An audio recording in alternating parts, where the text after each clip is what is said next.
Esta es una producción de Grupo Fórmula. Encuentra más contenido como este en radioformula.mx. Un rescate histórico es el que está ocurriendo en el viejo continente. Le están echando pero mucho billete para rescatar ¿a quién, para empezar? Mucha lana, Eduardo. Mira, a diferencia de lo que platicamos en el segmento anterior de lo que pasa en este país, donde no hay un plan estructurado, pensado para reactivar la economía, en la Unión Europea, Eduardo, los 27 países miembros se reunieron la semana pasada y bueno, pues después de mucha discusión, lograron un plan de rescate, Eduardo, que va a consistir en un fondo que equivale a 750,000 millones de euros. Es un plan, Eduardo, que está constituido básicamente de dos grandes elementos. Uno son apoyos a fondo perdido, que equivale por 390,000 millones de euros, y lo otro son 360,000 millones en créditos a bajo interés. Ustedes se preguntarán, bueno, ¿y en qué se va a destinar todo ese dinero? Pues justamente, Álvaro, no hay nada para periodismo, pero sí hay préstamos y subsidios para sectores clave como son la ciencia y la innovación.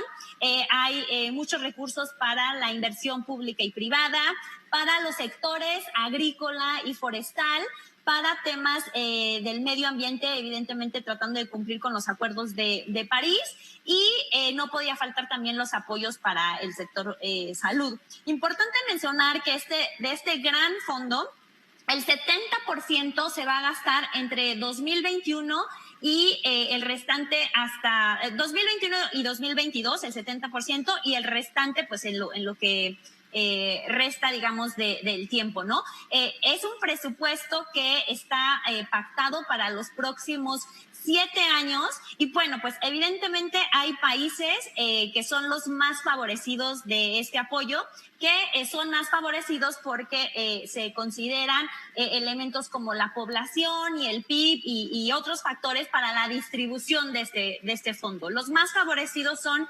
Italia, España y Polonia. Ahora, evidentemente esto no es un dinero así como que a ojos cerrados. Cada país tiene que hacer un plan y un programa estructurado y tiene que decir cómo va a gastar esos recursos. Es un plan que se tiene que regresar a Bruselas y que tiene que estar aprobado por la mayoría calificada de los 27 miembros, que es de más de 15 miembros lo tienen que aprobar. Y de ser aprobados estos planes, los recursos empezarían a fluir en cada uno de los países a partir de la primavera del 2021. Ahora, hay un tema muy importante, Eduardo, que también se va a endeudar la Unión Europea, pero se va a endeudar como Unión Europea, y esto hace mucho más fácil el endeudamiento que si los países lo estuvieran haciendo uno a uno, ¿no? Nadie le quiere prestar España, Italia o Grecia, por ejemplo, ¿no? A ver, quiero hacer una pregunta, Liliana, porque esto suena muy bonito. Qué bárbaro, qué buenos gobiernos y qué buena la Unión Europea. El problema que yo veo, porque obviamente estás diciendo estos, no porque nos interese, sino porque México no está haciendo algo así. Te conozco, Liliana. Sí, totalmente. A ver, de acuerdo a los datos del Banco Mundial, el porcentaje, los impuestos como porcentaje del Producto Interno Bruto de la Unión Europea son el 40.3%. En Francia el 46%, en Dinamarca el 45%, Bélgica igual el 45%. O sea, los impuestos son una parte importantísima del Producto Interno Bruto. La recaudación tributaria, ¿no? En México,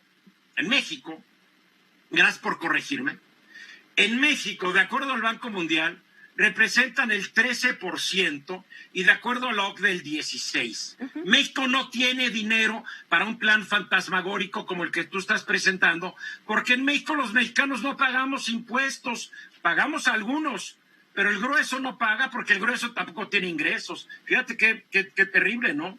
Así es, Eduardo, tienes toda la razón. En México, si tú comparas la recaudación tributaria de México con los países de la OCDE, estamos en el último lugar, así de fácil, ¿no? Claro. Pero no nada más si nos comparamos con los países de la OCDE, también si nos comparamos con los países de América Latina, lo que quiere decir que no hay una justificación para la recaudación que nosotros tenemos.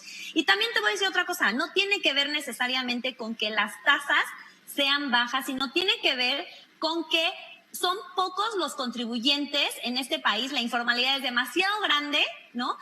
Porque las tasas efectivas, Eduardo, hay que hacer esta distinción entre lo que son las tasas estatutarias. Por ejemplo, la tasa estatutaria del IVA es la tasa generalizada al 16%, esa es la estatutaria, ¿no? Pero en términos del impuesto sobre la renta tienes las tasas efectivas y son las tasas que eventualmente acaban pagando las empresas después o las personas físicas después de haber hecho todas esas deducciones. Bueno, igual en Europa, igual en todos lados. Así es, ¿no? así es, Cuentas, así es. ¿no? Pero la verdad es que en México es raquítico. Y mientras no se mejore este asunto, estamos condenados a lo mismo. Claro, pero fíjate, este tema muy interesante es que la Unión Europea también está pensando, o sea, no todo es cómo nos endeudamos, también está pensando en la generación de gravámenes para compensar, están pensando en la generación de un gravamen para el plástico no reciclado. Evidentemente también trae el tema de las plataformas digitales y muchos otros. No nada más es endeudamiento por endeudamiento. Pero, Eduardo, Bien. no puede ser que la alta informalidad de este país y el hecho de que tengamos una recaudación tributaria baja, como en efecto la tenemos, sea un pretexto para no planear un plan de rescate a la economía. O sea, no puede ser. Eso es el tema de discusión que siempre tú y yo traemos. Pero sí quiero decir que México, como te dices tú, el porcentaje de recaudación tributaria como porcentaje del PIB de México, de acuerdo al Banco Mundial, que es del 13.1, es más bajo que potencias económicas como Papua Nueva Guinea o Burundi. Pero Así también se es más responde. bajo que los países latinoamericanos que tienen economías Sí, similares claro, a las nuestras. pero ¿por qué crees que mencioné a Burundi? Digo, que agarra la ironía, no tiene sentido el humor tú, Liliana. A ver, Álvaro. A ver, yo entiendo lo que estás diciendo, Liliana. También hay que ponerlo en contexto. Con toda franqueza, es un esfuerzo, el esfuerzo de la Unión Europea es un esfuerzo multinacional, ¿sí? Y tú sabes que hasta hace 2 semanas Alemania había dicho no hay cómo, porque Alemania junto con Irlanda y Dinamarca están en el lado de los frugales europeos y decían yo no voy a apoyar a nadie.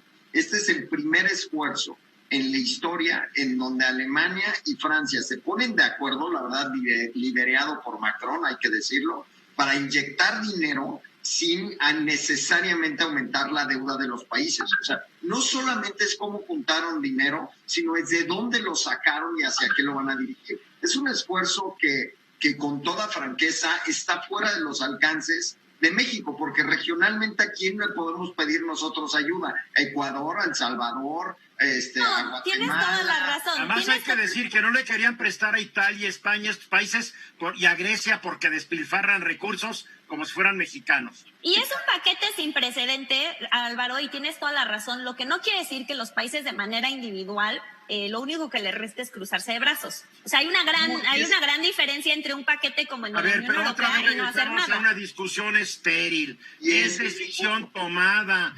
¿Quieres cambiar? Cuélgate de esta bandera del Zócalo, Liliana, a ver si así te hacen caso.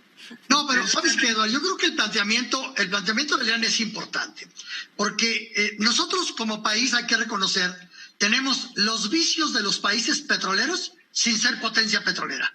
No tenemos recaudación igual que los países petroleros, los gobiernos dijeron nos financiamos con petróleo y para qué aumentamos impuestos. Eso era de país petrolero y nosotros pensamos ser potencia petrolera. Pero sí podríamos hacer cosas, porque el problema de México, el problema de la economía mexicana en este momento, no es la falta de dinero, sino es una conducción donde golpeas la inversión, golpeas a los empresarios, no te interesa más que el sector paraestatal. Entonces, primero, lo que sí podemos hacer es cambiar esa actitud gubernamental. No la van a cambiar. Esta fue una producción de Grupo Fórmula. Encuentra más contenido como este en radioformula.mx.